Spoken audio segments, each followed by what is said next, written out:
I've got a question here. After several months of dedicated study, I finally moved from the high 150s into the 160s on my practice tests. My ultimate goal, however, is to break into the 170s.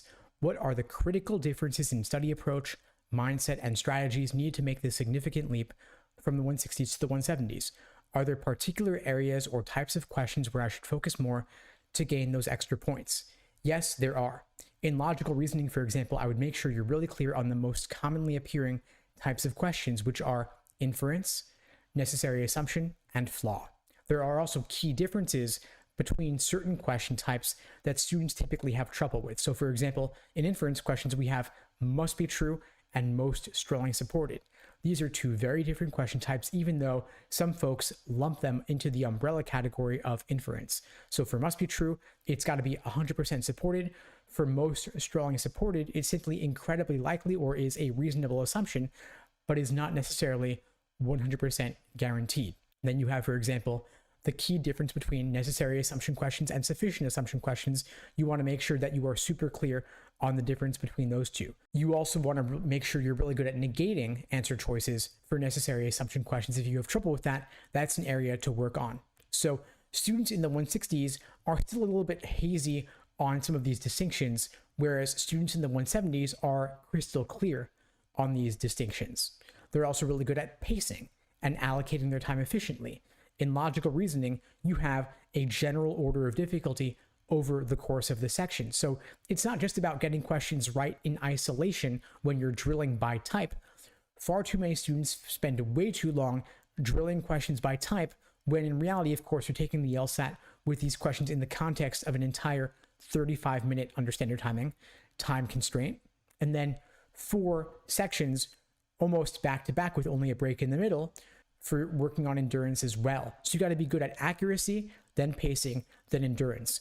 Students in the 160s get stuck on the accuracy portion with the drilling and are a little bit hazy on certain key question types, where students in the 170s have moved on from accuracy into pacing and endurance and are already clear on all of these distinctions. They're good at flagging questions and skipping them, coming back to them later. They're going through the easier questions more quickly to build up a time bank to apply to the tougher questions later in the section, and they are coming back to those tough questions with a few minutes to spare. Students in the 160s also are tending to just blindly apply the strategies they've copied from a prep book or a course, and those in the 170s have gained a deeper understanding about why the strategies work.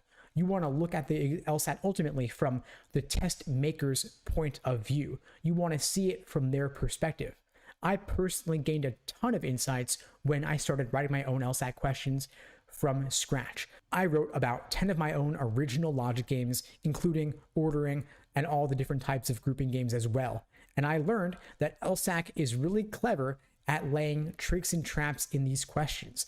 They design really tempting wrong answer choices that are meant to exploit a test taker's common misconceptions. So if you've gone down an incorrect logical path, for example, you screwed up trying to take the counterpositive of a conditional statement, and so you are then confidently choosing a wrong answer choice. And let me tell you, it's really clever when they write those tempting wrong answer choices that exploit different mistakes a student might be prone to making.